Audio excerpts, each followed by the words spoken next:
So let's welcome our education and career team lead, Jocelyn Tam, to give us the opening speech. Thank you, Jocelyn. Okay, thank you. So hello everyone. So before I start, let me share, could you rename your name to your English name as well as the company you're working in, so we can learn a bit more about you. And during the whole training, we'll be able to cater to more to your needs. So that is the short update before that. But hello, everyone. My name is Jocelyn, and I'm part of the IAB Hong Kong education team. And it's my pleasure to welcome all of you to join the training session today. And joining Apprentice Program during university or master's education is very important because it can give you a very good exposure to the commercial world and gives you the opportunity to network with industry practitioners. And I myself have benefited quite tremendously from internship during my university days, and I maintain very close relationship with my managers till today, because they are not only able to provide you with a very good knowledge as well as career advice as you move along, and some of the tips that you can use to deal with different challenges in the workplace. And that is the short update about the Apprentice Program. And also, I'd like to take this chance to introduce a bit more about IAB Hong Kong.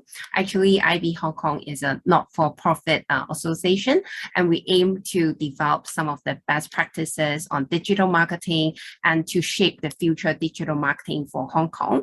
And also, IAB Hong Kong aims to get Hong Kong's advertisers and marketing professionals get most out of digital, as well as we are committed to train different talents and sharing knowledge to about the cutting edge research about digital to all the players in the markets alike.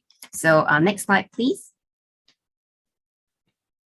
And we have over 100 corporate members, and it is made up of brands, advertisers, platforms, publisher, media owners, as well as ad tech companies. As you can see on the left-hand side, for example, Google, Meta, SEMP, Yahoo, etc. And we do have a mix of data measurement and analytics professionals as well. So next slide, please. And I'll also like to share a bit more about the Apprentice Program. And today is the first session of the training where we'll share about the digital marketing fundamentals. And the second session will be on the 9th of July, where we'll share more about the creative and performance agencies. And then we'll move on to the 30th of July, where we'll talk more about the media publishers as well as the ad tech platforms.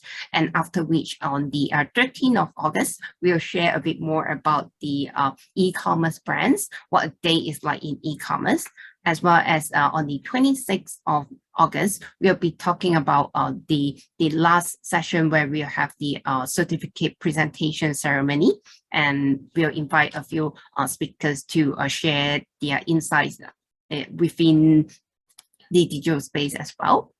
And next slide, please. And for today, we just had a short opening about the Digital Marketing Fundamentals Program. And we have two speakers for today. One is Coleman. He is the head of Hong Kong at HiNA Technology, as well as we have Miss Helen. She's the business director at Zenith, and both of them are very experienced in digital marketing, and I'm sure you'll learn a lot from their sharing today. And after the two sharing by Coleman and Helen, we'll have a short Q&A session and have a short conclusion to wrap up. And without further ado, let me welcome Coleman to share the first part of the training. Thank you. Okay, thank you, Jocelyn. Thanks, Jocelyn, for introducing me. And I'm Coleman from an independent digital marketing agency called HiNA Technology. We aimed to provide very highly customized solutions to our clients. So next slide, please. To begin our deep dive into different aspects of our digital marketing world or digital advertising, I'm sure that some of you already have have a glimpse to the how our working is like, but we want to have today's sections to give you more clear overall picture for the whole digital marketing world. So first of all, we shall know what digital advertising or digital marketing actually is. So yep, this slide. So to please the previous slide, please. The previous slide, please. Yes, this one. Simply speaking, I think some of you is coming from the marketing major. So in simply speaking, advertising is actually about delivering brands promotional messages to our potential customers or potential consumers. So for digital advertising or digital marketing, it actually referring to any form of marketing or advertising that uses internet-based solution to deliver our promotional messages. For example, nowadays we have different devices that can connect to internet. For example, your iPad, your iPhone, and even your smart TV can connect to the internet. So we try to leverage these kind of channels to promote our message or deliver our messages to our potential customers. And also we want to leverage all of these so we can have a very wide coverage and also very deep penetration to them. So nowadays, actually, marketing strategies have shifted to digital first already. So today is all about digital. And next slide, please. Before we can put up our digital marketing plan, so one step backward, we need to understand how actually the digital marketing environment is. And sometimes we call this is the landscape of our digital world. And so, for example, if we want to promote effectively in our digital marketing in Hong Kong, then we need to understand how Hong Kong users behavior look like and how they behave, what they usually do in the internet world. So next slide, please. So some of the fun facts here. In fact, Hong Kong users spend around only 6 to 7 hours on using internet every day, which is quite close to our worldwide average. Next slide, please. But this one is a little bit interesting. But talking about social media, on average, we only spend around 1 to 2 hours on social media. For social media, just to clarify, it can involve like Facebook, TikTok, or Instagram, and even other social media. Like I guess more and more of you use Twitter nowadays. So it means that we spend 4 to 5 hours on other platforms or other apps within our iPhone or within our iPads. I guess some of you may be very, I would say, addicted to like music streaming or Netflix or even LIHKG. I guess it will be. So it takes you up around 4 to 5 hours already. So yeah, it is a little bit surprising that Hong Kong users, every one of you, is shifting away from social media nowadays. Okay, next slide, please. So actually, to make our advertising campaign come live, it involves different players in the whole process, because always in the real society, we are always a joint effort of everybody's work, so that we can make something come true. And it's very clear that advertising is, or digital marketing is also one of them. Next slide, please. So what are the parties involved in the digital marketing campaigns? The first one is the most important one, is about where the money comes from, is the brands. To put it a more theoretical way, a brand is a type of product or service manufactured or provided by a particular company. It means that the company that you can name it, like Coca-Cola or Disney or Toyota or other maybe cameras like Nikon, Canon, all of them are the brands.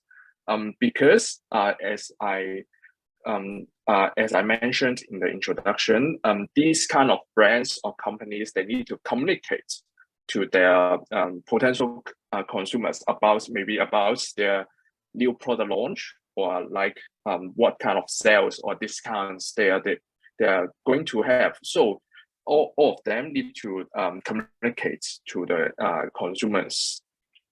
And actually, these brands or these companies, they usually employ some professionals in marketing to construct their whole yearly plan or whole marketing plan. And some parts of these brands, they need to outsource these kinds of tasks to different agencies. And of course, even with agencies, they need to partner with someone to put up their banners or put up their messages. So next slide, please.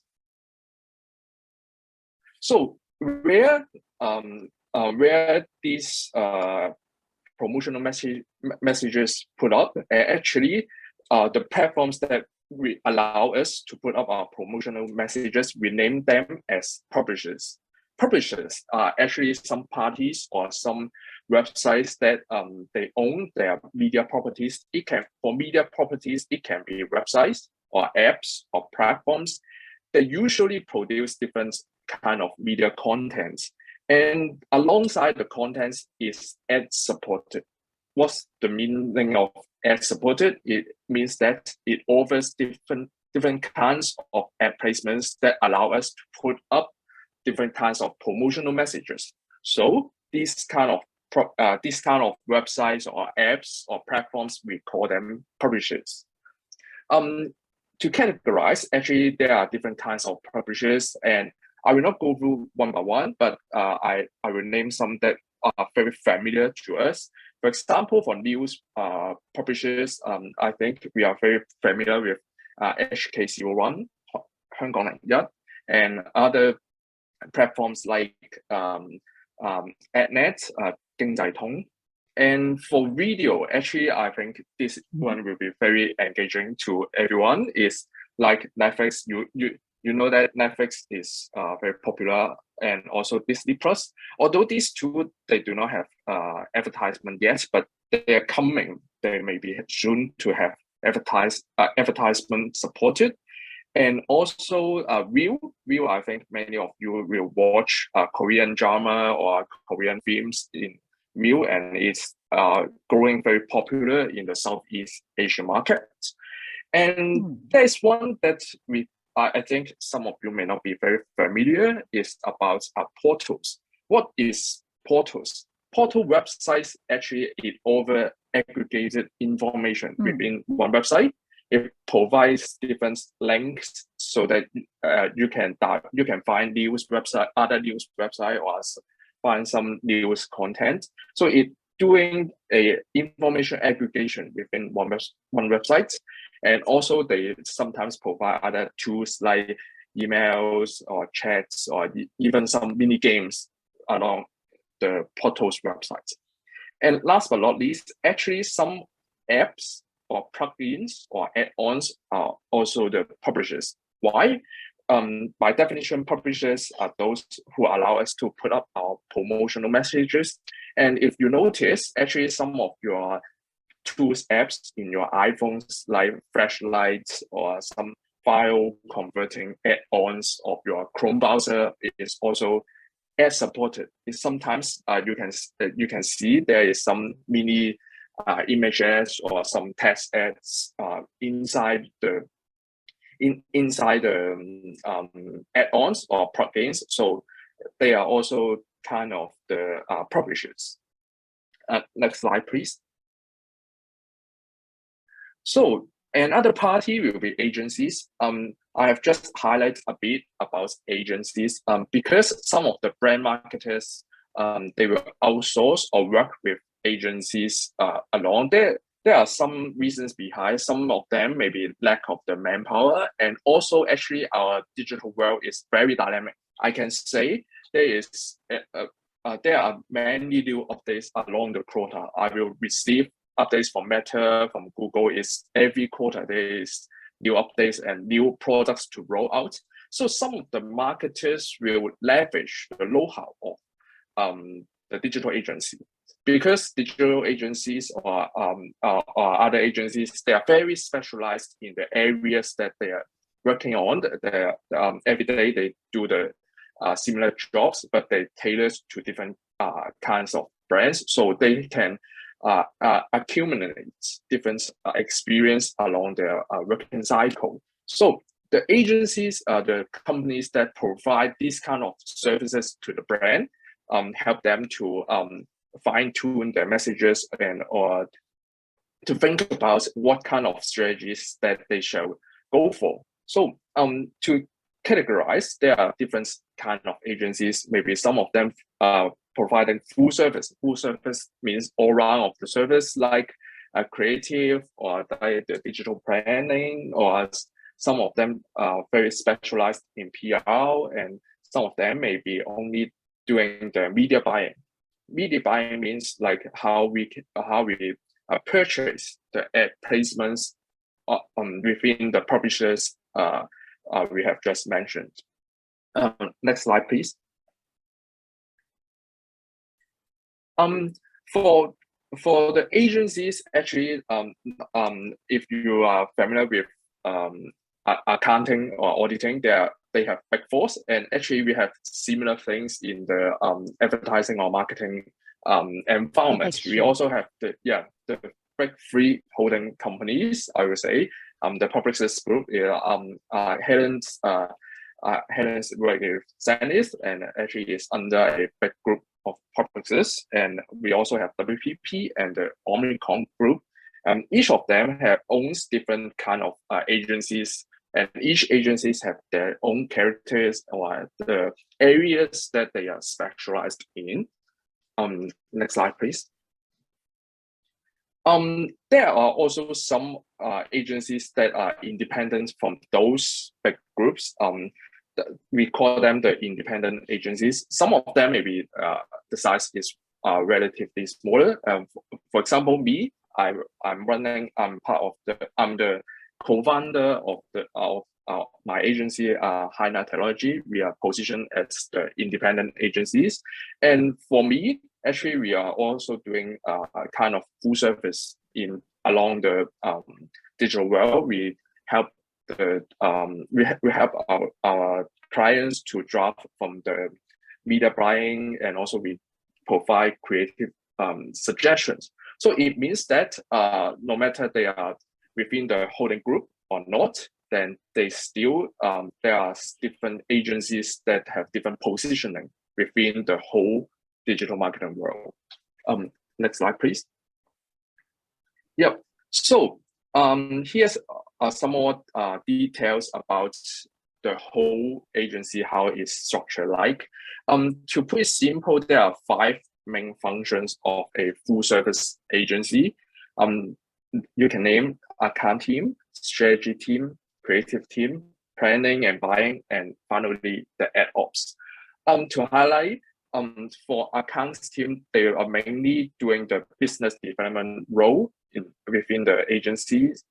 They are aiming to drive more revenue for the agency, because they need to pitch their clients to how they shall go for, or how that agencies can help the brands or the marketers to reach their objectives and goals. So the account team is how the account team doing. And the second one will be the strategy and research team. The role of strategy and research team is to conduct some research on the consumer behavior. They need to look into how the landscape, we have just mentioned this word, landscape means that how the environment is in the target market, or they need to understand how the consumers they want to reach and how they behave in the internet. So this is what the strategy and research team working on, and they sometimes they can output more details about the audience segments, like what are their time span on the internet, or how they consume different kind of contents in the digital world. And the third one will be creative and production. Creative and production is easier to visualize because every one of us can see different kind of banners or images or videos, and even nowadays audio ads become more and more popular.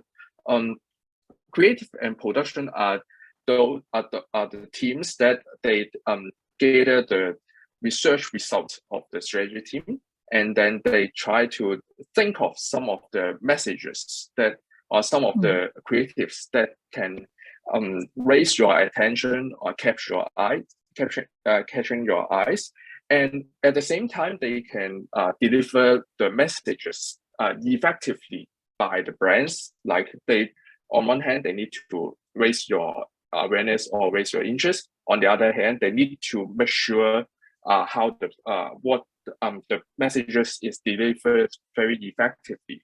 So for the creative team, they need to think of different ways to do so. I can maybe I can give you an example. For example, Tamzai, they want to promote the NFT, then they use the KOLs to promote. So for why they turn out use KOL is likely that the creative and production team think that KOL can carry this message most effectively.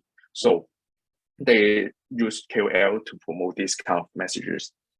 And the fourth one will be the planning and buying. Sometimes actually our digital marketing plan, it involves quite a lot of different channels. It means that also the publishers, we may put up our promotional messages within YouTube, Facebook, Instagram. Then we want to drive a synergy between these kind of publishers. So there is a team that very dedicated to evaluate what are the potential media that can communicate to the consumers or you guys very effectively. We can they're trying to identify what kind of context you guys are in, so we can put up our promotional messages in the most relevant way. So this is what the planning and the buying team is working on. And finally, there is ad ops team. I guess some of you already have the experience to operate some kind of the platforms like Google Ads, Meta Ads Manager, or even maybe DV360. That is a programmatic solution platform. And the ad ops team is actually they're doing some execution work alongside these kind of systems. They need to monitor the ads delivery and the performance. If they can reach what we expected, that means if they can reach a certain goals that we want to achieve. And some of them, they need to do some optimization. And this work you will heard a lot when you when you stay in this industry, because some of these kind of systems, they allow you to do different types of adjustments, like on the targeting, on the creatives, and even some of them need to do very in-depth adjustment in the bidding. Bidding is a very popular mechanism within our digital world to purchase the ad placements. Yep. Next slide, please. So I have just outlined different parties within our digital world. To sum up, we have agencies, publishers, and the brands. And agencies, we can have different sub teams within one agencies, and also there within each agencies they have different functions within one agencies. But how they work together, how we need to put the things together. So next slide, please. So to put it very simple, we can treat the digital marketing world is a buy and sell relationship.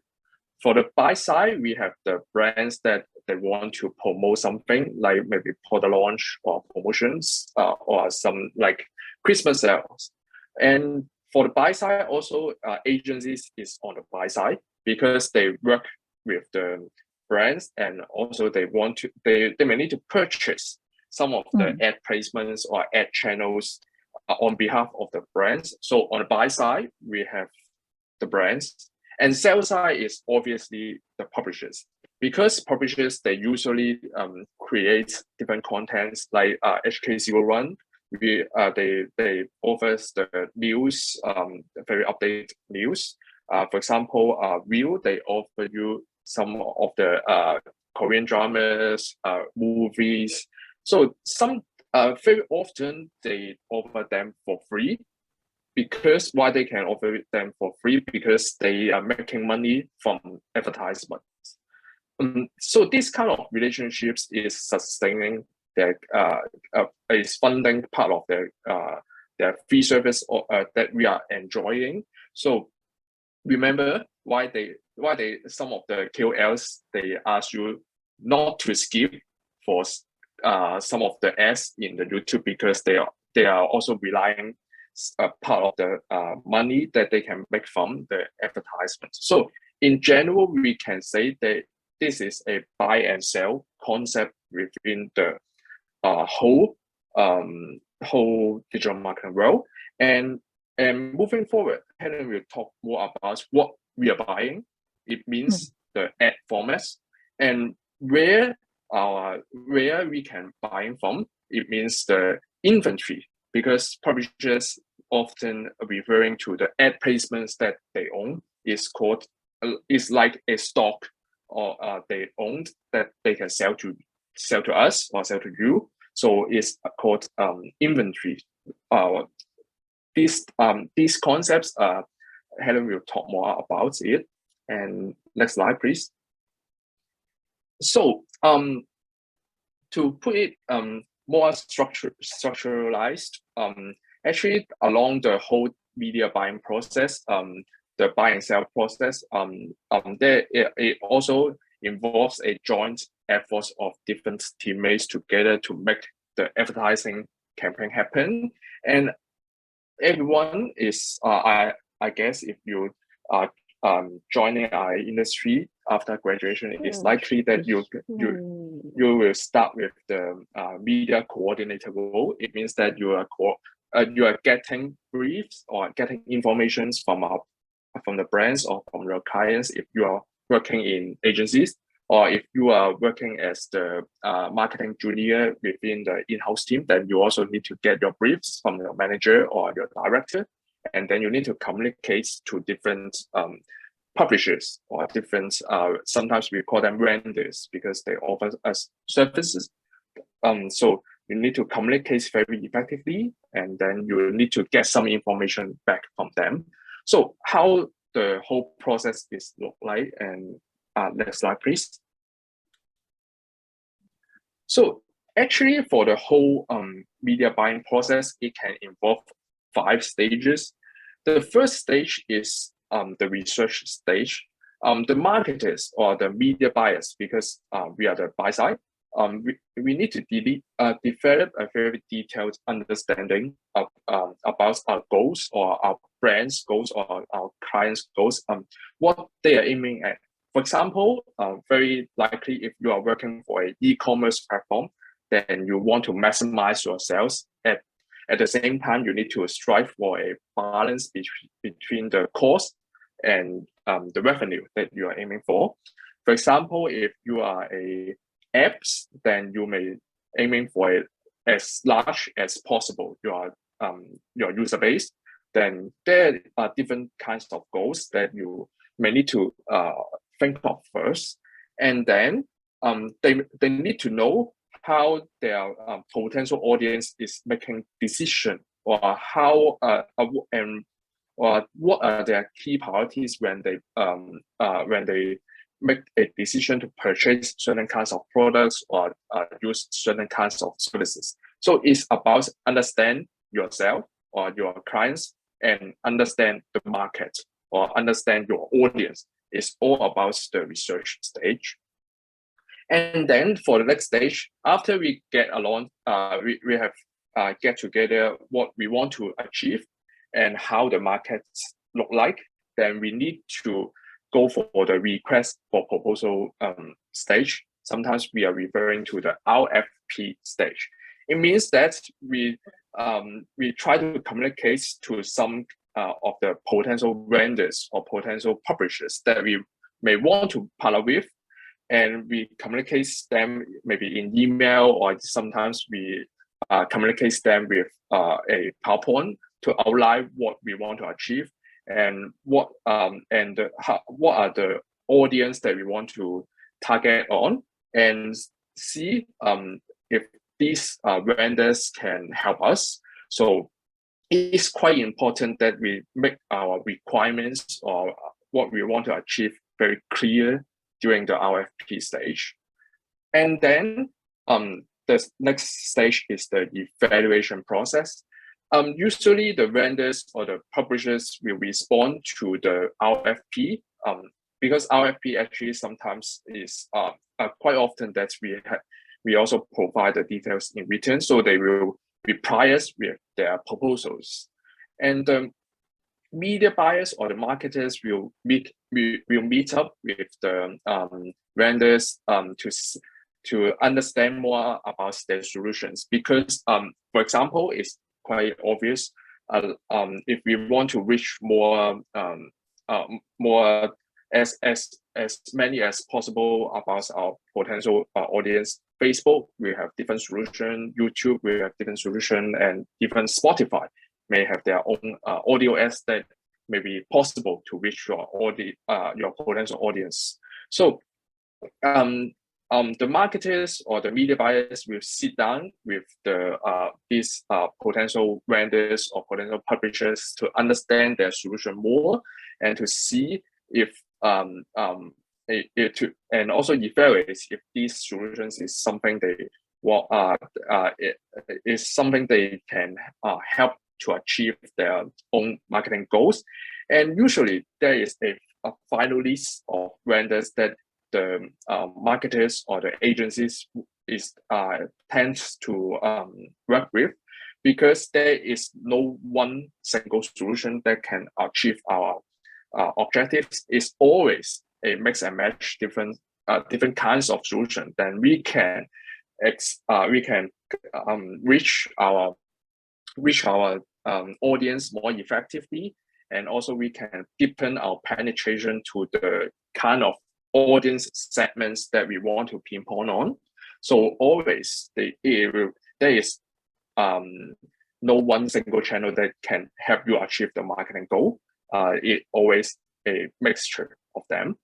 So, and the fourth stage, it will be the recommendation. Is usually it will be the agency's job, because the marketers will the brands outsource the task to the agencies, and the agencies work on a plan that they think it will be quite effective, of course, and also how they think I can best utilize the budget that are assigned by the brand. Then so they will come up with the plan and how the logic is within the plan and how the strategy is look like. So the plan is the first draft that a proposal given by the agencies to the brands.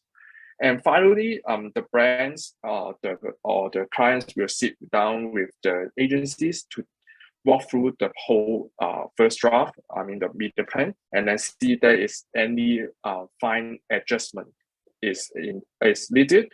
If not, then they will go for purchasing. It means the buying stage. Sometimes they may do direct insertion orders. It means that communicates with the publishers that they want to work with, then they sign a deal to see how many impressions or how many clicks they want to purchase from that publishers. I guess some of you already remember the inventory concepts. So the clicks or the impressions are the inventory of these publishers. And sometimes we may need to work on the systems like Google Ads or Meta's Ads Manager to operate different kinds of media campaigns. So this is when the buying process is when our media plan is finished, then the ad ops team of that agency need to start work on the systems. And next slide, please. Just to remind all of you or some of the marketing majors students, I think some of you is quite familiar with the funnel. Yeah, this one, a very traditional consumer decision-making journey. Ultimately, our media plan or our media strategy shall covers the whole decision-making process of our consumers, because it makes sure us that we can expose or we can deliver our messages to our target audience most effectively and efficiently. But traditionally, the marketing funnel can be considered as the left-hand side. I think some of you already read this one a lot in your textbooks or your professor's slides. It's a very traditional funnel. You go, the consumers can go through the awareness process, and then they will research different types of products, and then they purchase, and then maybe become your loyalty member of that brand, and then they can advocate. It means that they will try to influence their peers to also purchase from this brand. But for nowadays, especially in the digital world, we think that instead of is not a linear process. We think that it's a kind of cycle. Why? Because nowadays we can easily access to different kinds of information, or sometimes information are pushing towards us. So the whole journey becomes a cycle, and then the whole journey can be shortened quite a lot. For example, you may be very interested in kind of some KOL like Si Dongzhen or Aho TV, Sunny and Creamy. And sometimes when you consume their contents, they must have some ad placements or ad supporting content that they will bring you some ad messages from some of the brands. Then it can you can suddenly jump into the consideration stage in a very short time, and then we can, and also leveraged by our fans for internet. Then you can suddenly jump into purchase maybe with few clicks, and then you can purchase from some of the e-commerce brands. And so with this kind of structural change in our daily life, so I will say the whole consumer decision journey becomes a cycle. And it's when you purchase maybe you purchase a car or you purchase an iPhone, the journey between these two products can be very different, even if still you are making the decision. So it's quite important that we keep this in mind when we draft our own media plan and media strategy. And next slide, please.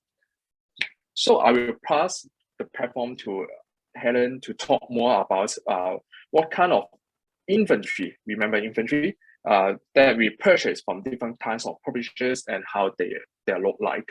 Thanks, Helen. Okay, thanks, Coleman, on the very detailed explanation of how our industry works.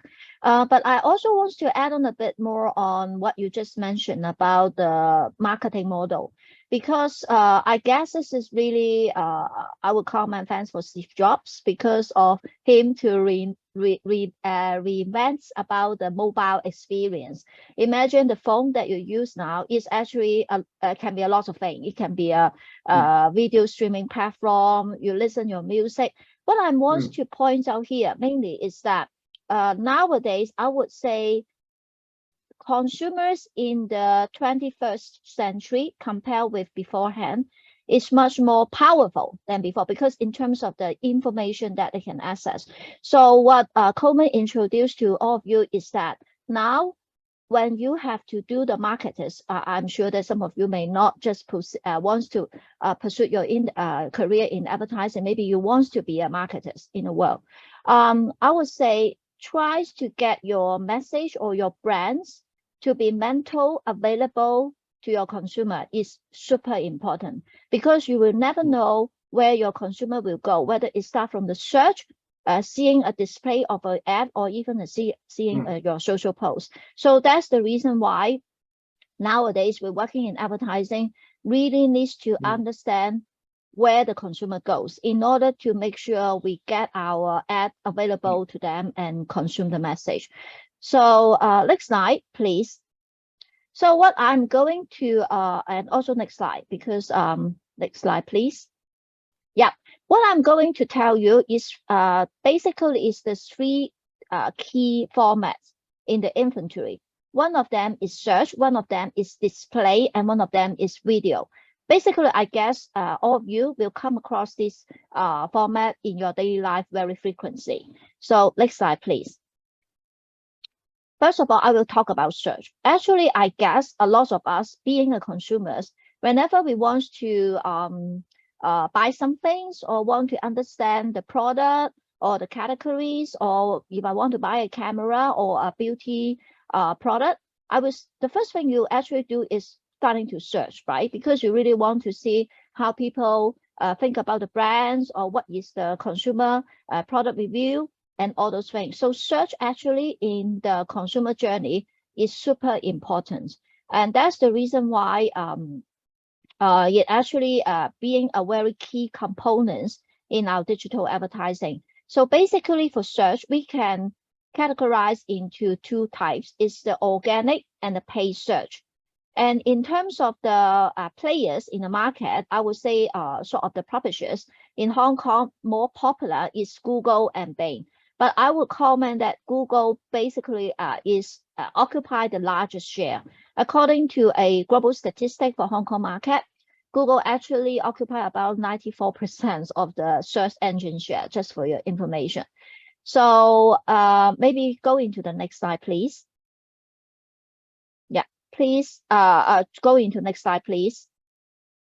Go into next slide, please. Yeah, so if you go into a Google, very typically, those I would say is the paid search will be on the top level, where you will see that this is the area that all of the advertisers will try to strive for, because in order to get into this top, what we call its absolute top position, you have to use a bidding price in order to secure it. And the bottom of this would be the organic search items. And then I guess most of you would have a question to ask is, or maybe in future, asked by some. Hello, okay. Wait. Don't know why there is suddenly some resonance. Hello. Okay, much better now. So actually there'll be a debate about the marketers, whether I should continue to run the paid search and the organic search, because suppose for the organic search, you should do a lot of digital infrastructure in order to get your brand size to be appear in the top ranking, right? That's another specialized area, which a lot of information you can try to learn. Actually, I would say digital marketing involve a lot of specialized areas that you are going to learn. So and then for on the paid search, the reason why we still need to do it is because for the organic search appear at the bottom, you possibly can only get your brand or a standard corporate message to be delivered.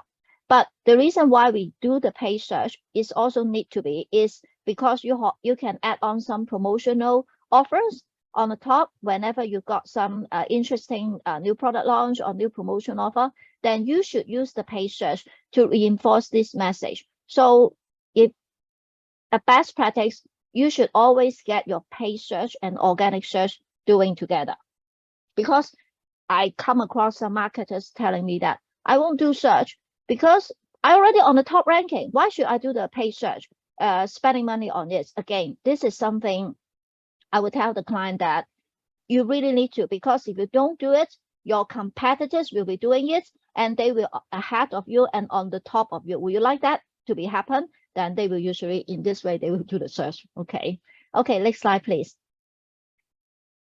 Okay, another format that I'm going to talk about is some of the display banner ad, which I assume all of you would come across quite a lot in the daily life. So this is some of the ad that you will see very typical appear on the desktop. Okay, so next slide, please. Okay, this number 300 times 250 is the most common display banner ad in the digital world. So it is just like appear here, like what on the left-hand side. So this is a number that you probably come across a lot if you get into the industry. But then you will say, okay, this little ad is, oh, is this so static? So how can I communicate a bit more about my message? So that's the reason why for the display ad, there are also a lot of other ad format. So come into next slide, please. Yeah, another common, more interesting ad format is called the rich media interactive ads. So compare with the standard banner display, you can see that you can incorporate a bit more interaction element within the ad. But again, this will meaning more production costs. So this is something as a marketers, they have to strike the balance. Okay, so you can see that this is the ad for a beauty brand. Imagine that you are a lady seeing the ads. Of course, compared with the standard banner ad, you just push the message saying that try this nail color and at a price of certain cost. This is so boring, right? But then if you're telling the consumers can actually using like, oh, what about this color on the hand? How does it look like? It will be more engaging and interesting. So that's the purpose why this rich media interactive ads coming across. Okay, actually, when it means rich, it means the content can be very rich. Not only just a standard display, but then you can also include even a video incorporate into the banner ad. Okay, next slide, please. This is just a few more examples. Can you go back to the last slide?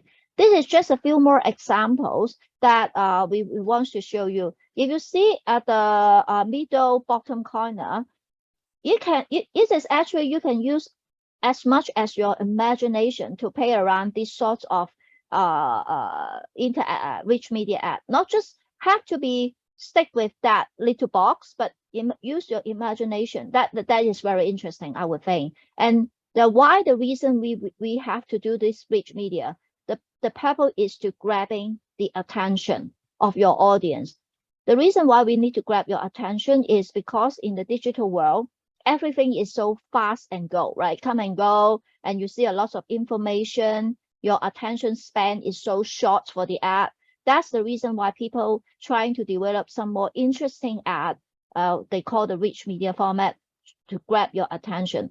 Actually, attention is another matrix or evaluation measurement that is starting to be getting noticed by the advertising industry. We are still finding way how to measure the attention, because this is something beyond just a click or just a video views. It is more involve how your brain, to receive the message. Very interesting, actually. Okay, next slide, please. Okay, that's the one I mentioned about to address what Coleman mentioned before. It's a dynamic creative. At the very beginning of the call, actually I have discussed with one of the participants about how we leverage the data, you know, to do a lot of audience targeting. But actually, we can also using a data, you know, to do a very personalized creative. That is where the dynamic creative coming. Imagine that you are getting very low temperature or very hot temperature. All this information can actually real time feed into the app in order to get your consumers seeing that, oh, this is very hot and humid now, so you need to buy certain product. Actually, I apply this dynamic creative concept into the search as well before. This is actually a very new product offered by Google. By tying with the Hong Kong temperature and humidity data, we have one of our client, Nemesil, which is a treatment for having the food fungus, 香港腳. Okay, in order to make the message relevant to the audience, saying, oh, it is time now, your symptom will come up, so you should use this product to treat. Actually, we find out the result is super good compared with just we push the standard brand message. Of course, the dynamic creative, the core essence of it is to put some very in the moment when you were considering some of the information, like is it so hot now, I want a cold drink, I want something, you know, to cool me down. You can imagine that that relevancy will make you have a higher chance to click the app. At the end, it is to cause the audience to engage more with the app. That's the purpose. Yeah. And actually, I will comment dynamic creative can be in a way very, very advanced and sophisticated if you incorporate more data. So next slide, please. For the display, besides those, I would call more the push formats. There is actually another format where we sit in with the editorial environment of in the digital world. What we call is the in-feed native ads, meaning it looks like part of the content of the publishers that you would visit. So why the reason we have to do this kinds of thing? Because, you know, some people will say, oh, this is the advertisement, I don't want to put, I want to get it because it is just selling me, right? So that's the reason why the native ads coming out. I would comment, it is more like the editorial in the print magazines many years ago, if you know what I'm talking about. Possibly you are less consume prints nowadays. But this is more like having another soft way, you know, to sell your product. Next slide, please.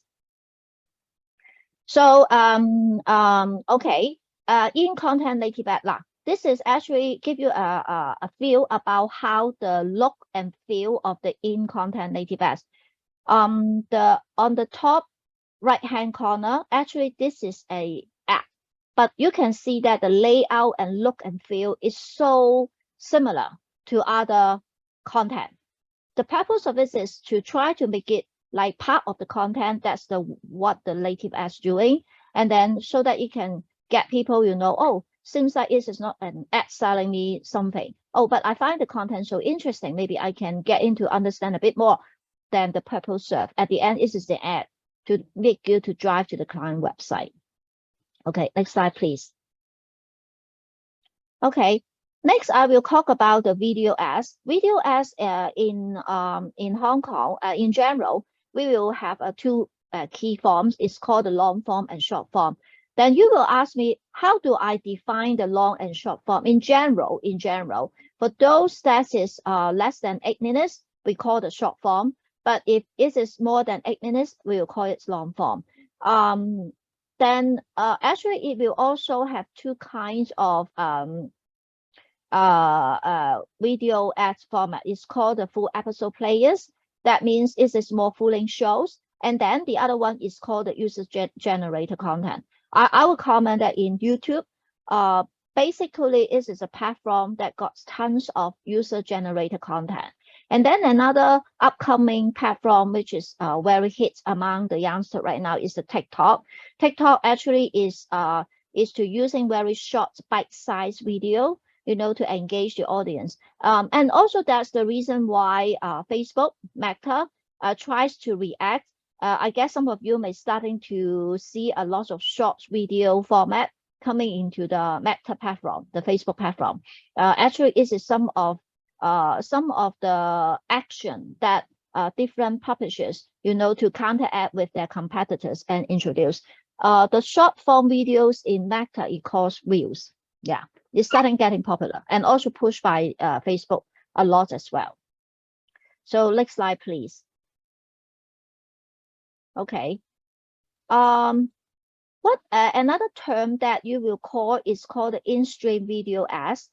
In-stream video ads actually is the video that all of you will come across quite frequently in YouTube, such as the pre-roll video ad before you watch your content, or suddenly when you watch your content, like in the platform like View, the ad stream that you possibly look at the Korean drama. Not only you will see the pre-roll video, but after you watch the Korean drama for some times, and then suddenly you will got an ad popping up. This is what we call the mid-roll, and also the post-roll. But usually in Hong Kong, I would comment most of the advertisers would prefer to buy the pre-roll and the mid-roll. Okay, so next slide, please.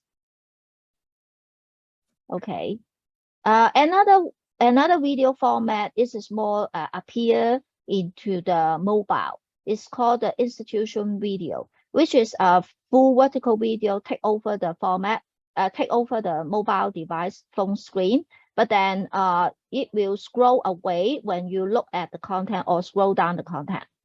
Okay, next slide, please. Because of the technology, now the video can be even more engaging.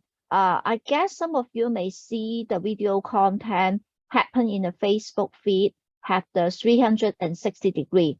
This is actually one of the format that they promote before. I think this is very good when you want to showcase some of the experience. So this is quite very engaging.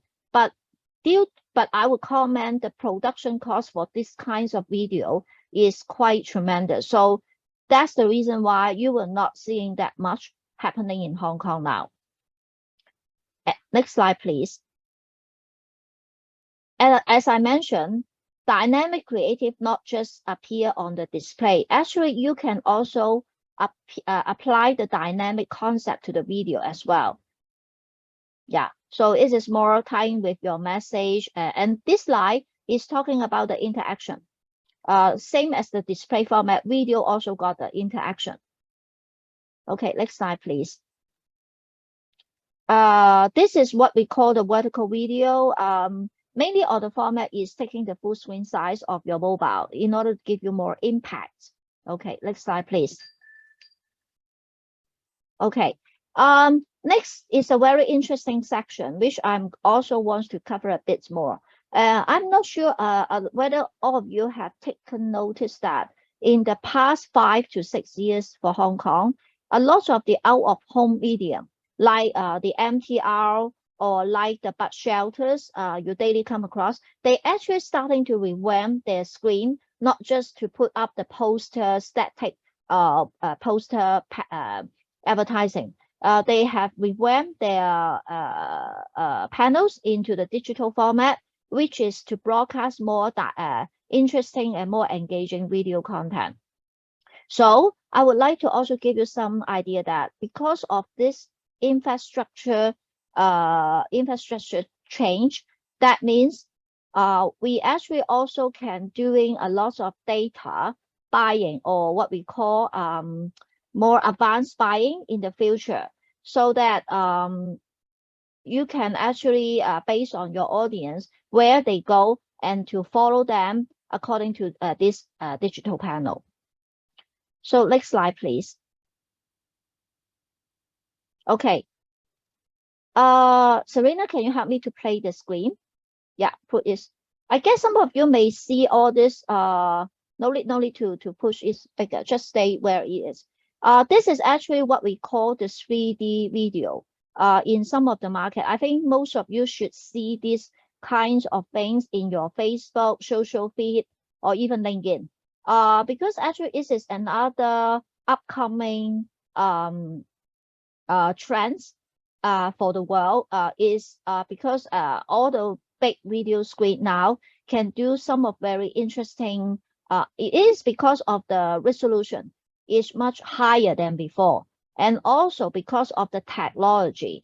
But you can imagine that in order to this kind of 3D video, it will involve a lot of creative execution, input, and to see how is it.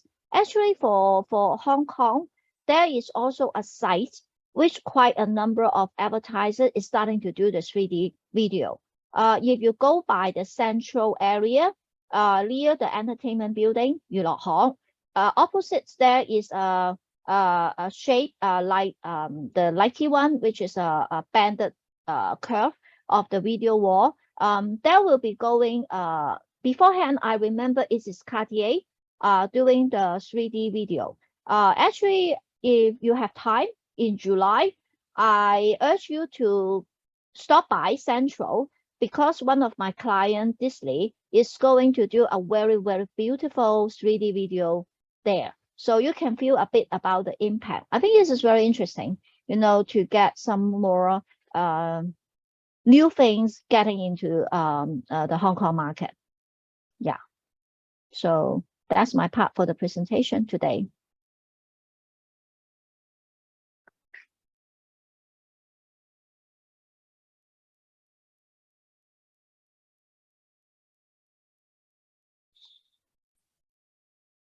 Thank you, Coleman and Helen. So right now we will be having a short Q&A session. And before that, I would like to ask a few questions for our students to have some recap of your understanding towards the lecture that was shared just now. So let me just paste the first question in our chat room, and anyone who knows the answer, you can either unmute yourself to answer the question, or you can just type the answers in the chat box. Both are good. And the first question will be, what are the main functions of a full service agency? And just now, Coleman shared quite a few functions about the full service agency. So let's have all of you either type out the answers in the chat box, or just unmute yourself to let us know what are the answers that are regarding the main functions of full service agency. So just give you guys a minute or so to think about the question. And in the meantime, let me just try to invite one or two of you to unmute yourself. How about Jeff? Can you unmute yourself and answer this question? Hello. Hello, Jeff. I'm on the road. Hold on. Yeah, I saw just now you mentioned you are currently working in Prisium for this apprentice program. I'm actually Jeff from This the is our committee. Jeff. I'm not the student. Our Jeff. Sorry. I'm sorry. Yeah. Okay. Next. Okay. Oh, Let me just. That's why I'm quite confused with Jaslyn's question. Okay. Oh, okay. Sorry. Okay. Let me change to another person. Okay. Let me invite Yuki. So Yuki, working in Love Bonito. Hello, Yuki.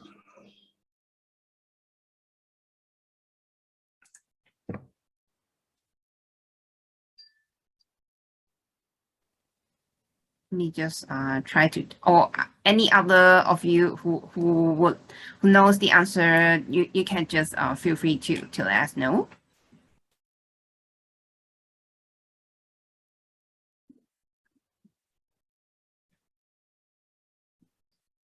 All right, so I seen another answer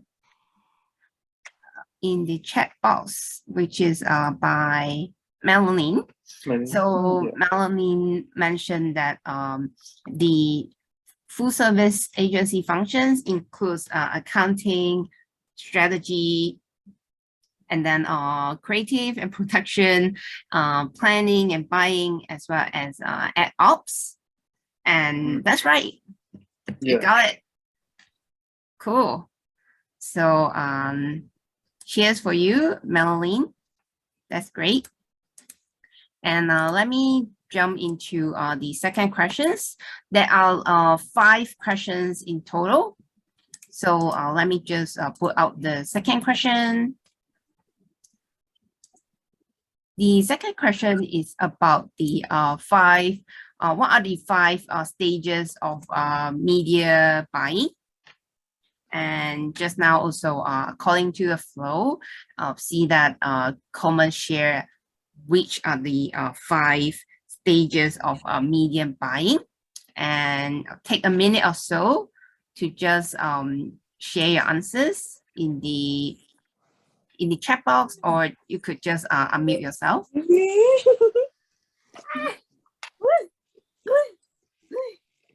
All right. So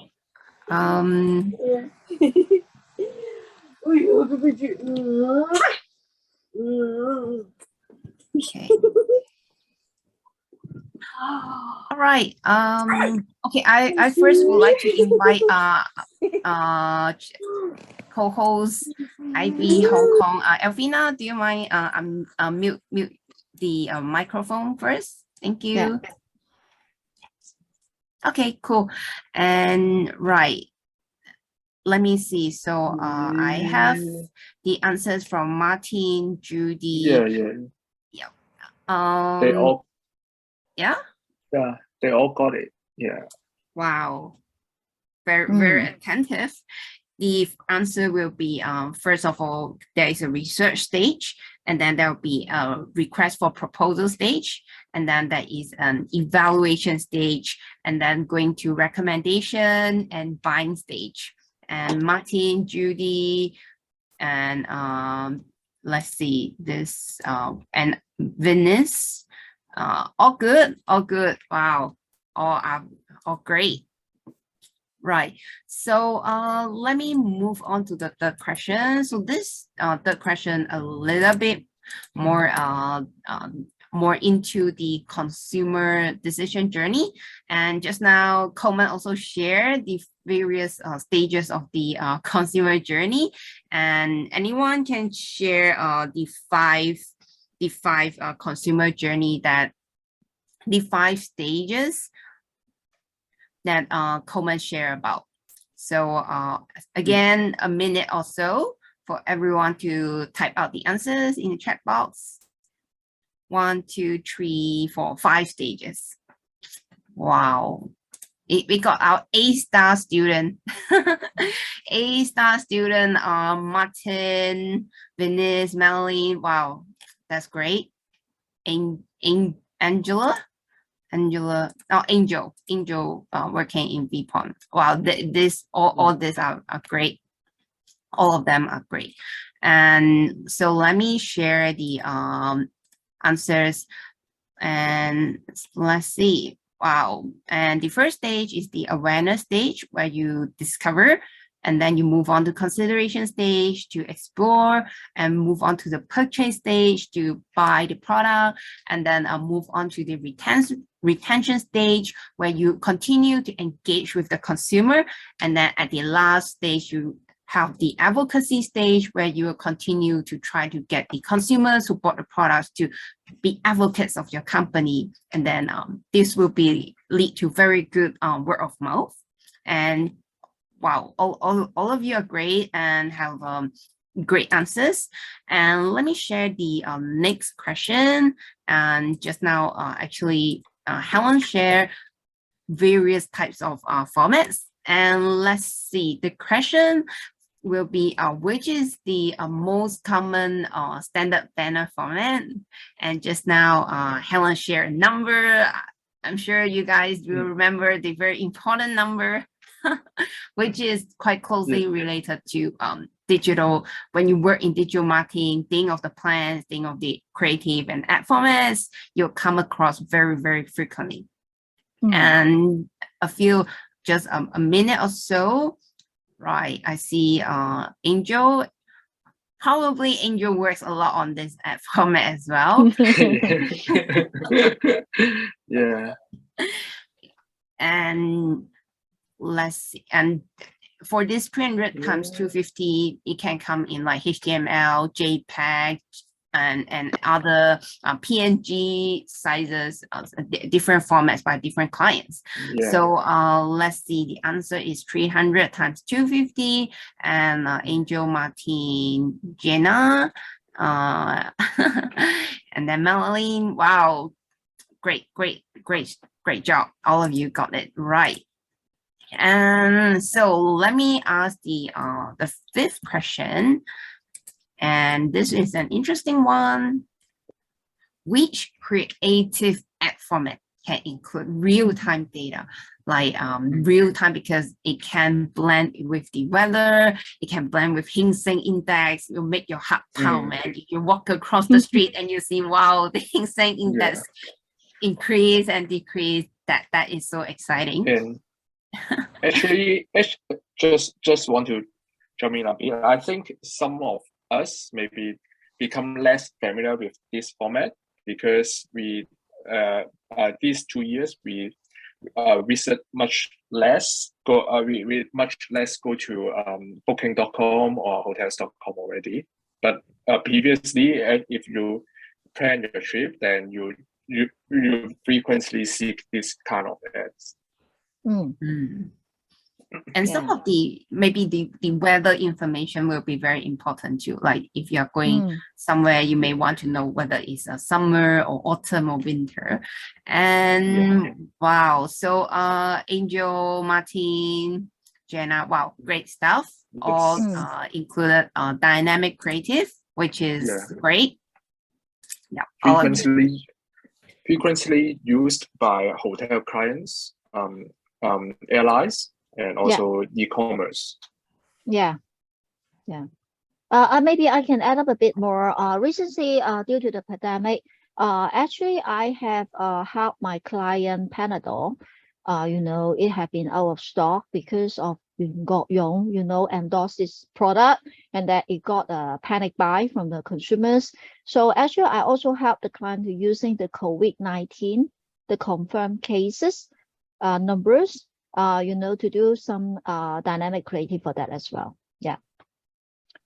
Because actually this number is can be accessed through the Hong Kong government data, which that data can be using some rules or actually I would say, to keep it simple, actually can be utilize the data through some methodology that we can incorporate into our banner ad. So wait for you to get into the industry more, and then you're starting to know all those technology behind. And all of them are so fun when you do like try this new stuff. So fun. You'll be very, very excited. And right now, the 5 questions we have prepared are all asked. But in the meantime, if you have any questions about any materials that are taught in this class, you may also feel free to let us know in the chat box, or you can unmute yourself to ask the questions. And I would also like to check with if Coleman or Helen or Elvina, would you have other updates for the student as well? So thank you everyone for participating. I know everyone is starting or maybe about to start on their terms. But we have created the WhatsApp group as a small community for us. So if you feel free to share any challenges, any happiness or joy, like feel free. We are your buddies for this program and hope you can really make the most out of this apprentice program. So upcoming, we are going to have 4 more experience sharing sessions with great people from different sector of the industry. Serena, do you mind share the slides of our upcoming schedule, please? So I hope you can join all of them, because it's a friendly reminder that we do provide a certificate of completion at the end of the program, which we will be presenting around the 26th of August.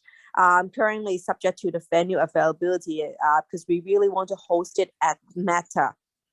And yes, we opening, but I really worry that this 6th wave will change their policy. And and let us know how you want to run it. Honestly, we create this program wholly for all of you to really learn, make the most out of the learning. And it's not learning from books or just talk. We really learn it on the job, like learning by doing. So for example, if you like, for example, for the last event, it's not just a ceremony. We can possibly have this like a small group check-in for us to provide some career counseling. We're happy to do that. Like, let us know your thoughts, how you want this last event to be, because the last event is assumed to be should be a physical event that you can meet all of us in person. Feel free to add us as LinkedIn friends or whatever. Like, but on the formatting, currently we are still in process of deciding, because we are still finalizing some of the apprentice, as some employers are still in progress of selection. So we do expect a few more apprentices to join us in our next event. So, and I know some companies are still hiring. So if you still have colleagues who may be interested in joining the internship, but they haven't submitted before, feel free to still submit online or send directly to IAB Hong Kong's email, info@iabhongkong.com, and we will provide you the opportunity to join together. So so Jaslyn, Coleman, anything that I'm missing, please feel free to add in. And I do not have other things to add in, but the next lesson will be on the 9th of July, and all of you can bookmark your calendar in advance. Yes. I think it will be a very fruitful sharing, as I know. Yeah. All right. So in this Any case, question? any questions from you guys? Feel free to ask for.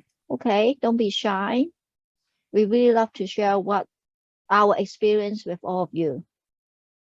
And actually I hope today all of you can get a feel about the campaign, all the marketing campaign that you see in physically day to day.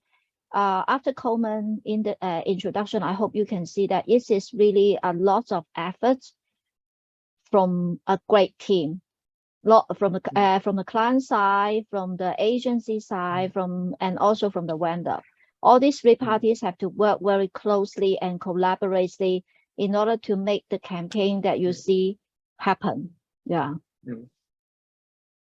And I think not many of you are aware that actually there are so many kinds of formats or ads that we put up. Actually, like Helen just said, we have rich media, we have standard banner, we have SEM. Actually, there are many kinds of formats that I guess some of you may not aware. What we usually aware is those skippable ads in YouTube and those we hate that we can't skip. But actually, there are much more about our digital world. Actually, I love the questions that raised by Martin. You were so advanced, okay, in terms of question that you are asking, because this is also a very, very new topic that is getting a lot of discussion in our industry field. What I can share to you is that actually this is so new that even possibly I at this moment cannot give you a very proper answer. Well, I'm attend some of my regional webinar. I think the key things between the Web 3.0 with the Web 2.0 is the decentralization. Because in the Web 2.0, as far as I see from one of our global specialists, they mentioned, this is all very platform driven and controlled in a few groups. If all of you can recall the slide that mentioned by Coleman some times ago, you will see that all is dominated by a few players, right? The Google, Amazon, Facebook, that kind of thing. But when getting into the 3.0 with the technology, that means people is getting more control. You know, all this blockchain technology, the metaverse and the NFT, what the common point that you see inside? This is all in the control of the user. The NFT starting from the arts, okay, because a lot of the people doing the art want to sell their pieces. But because of the blockchain technology, they now can actually doing the art piece in a digital version, which they can make it into the NFT and they make money. Imagine that there's no more art gallery in between. So I would comment the Web 3.0 is more like, as what Martin mentioned, yes, back to the normal user, but it's still a long road to go. I would comment, no one knows what happens. Yeah. And actually, I see a lot of global cases like Samsung or Wendy, the fast food restaurant in US, they actually is starting to do something in the meta world, metaverse. Yeah, this is another virtual world of your real life. You don't know how that will be changed. So it would be a great fun if you're getting into this industry, because it's keep you on learning, never ending, until you retire from the industry, I would say. Yes. Yeah, it is, right? And that's the beauty. Yeah. That's also the beauty of it, because I guess in nowadays, lifelong learning is very crucial for all of us, Yeah. particularly when you're stepping into the marketing, advertising, industry. You really need to know a lot of things.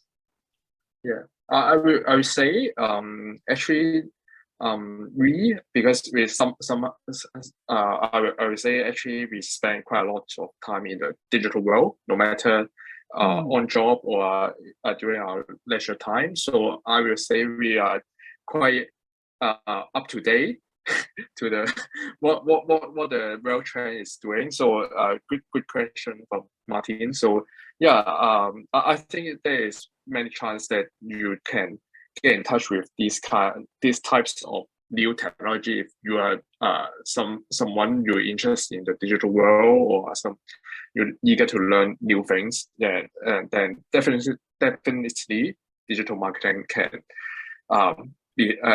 raise your interest.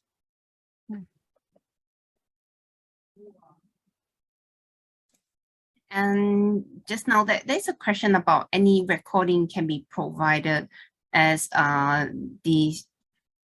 would like to look at the PPT again to refresh my memory later, and because this session is recorded, so yep, that should be not much issue to share the recording. Oh, silver market. Yeah. Well, interesting that you bring this up. So silver market actually in Hong Kong, I would say still a bit way behind compared with the Western world, to be honest. Due to I don't know, I really don't understand why some of my clients still think the silver generations, because actually to me it's just a group of segment that still have lots of money to spend. It's just that they don't have the energy. Okay. So that depends on how you define the silver. If you're talking about a bit more older, like 60 plus, although you will say, oh, my grandparents also starting to use the mobile device, they will also go to the YouTube. But comparatively speaking, according to the consumption habit, this is still a bit more offline driven. So right now, most of the marketers, when they really talking about the silver market, usually is the supplements, vitamins category, more the health related, will be more doing on the silver market. They still use quite a lot on the offline medium, I would comment. But don't know, maybe after another decade, that scenario will be going to change, because those in the middle age is starting to get into the silver market and they are already digital mature. So possibly the landscape for planning for the silver market will be getting a bit changed as well. Yeah. But this is still in the preliminary stage, I would comment, and only limited to certain categories. Yeah, and I think if in terms of the forms of marketing, or put it simple ad formats, maybe YouTube or some videos or images driven format is quite useful, because if still we are going back to understand the audience first. Some of the supermarket users, they may tend to enjoy videos or listening to some old songs in the YouTube platforms or other video or music streaming platforms. So my dad also likes to watch this old music video. Still, so it's the beauty is digital marketing is many pieces are putting together, but we need to understand how the users how the targeted audience where they are in the internet and how they leverage internet to what they are doing in the internet. Then we put our messages there, or we advertise there, then we can get in touch with that. Yeah.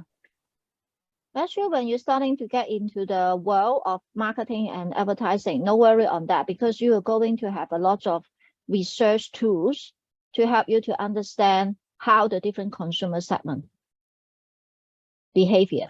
Yeah. And also we can leverage a lot of data from some of the key publishers, like the Google Trends. I guess some of you possibly will start to use a bit. That sort of, tools to help you to understand a bit more about what is the upcoming trends. Is there anything we can write on? Yeah, actually, I use the Google Trends and try to starting to get some of the data usage for my Disney client when that is a pandemic travel lockdown, like the term staycation, that keywords is getting a bit more searched by the people. So that means we have to incorporate that kinds of keywords into our search proposal as well. Yeah. A lot of things, a lot of data that you can write on. Not only the data for targeting, but also a lot of data for understanding the consumer, where they go, what they see, what they consume. Even like the Hong Kong TV mall, actually you can get a tremendous purchase data from different segments. Like how about males, maybe very gadget driven, parenting, all those things.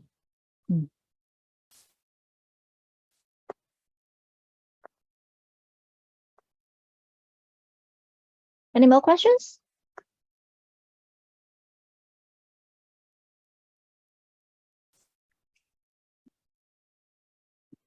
Yeah, I think no worry.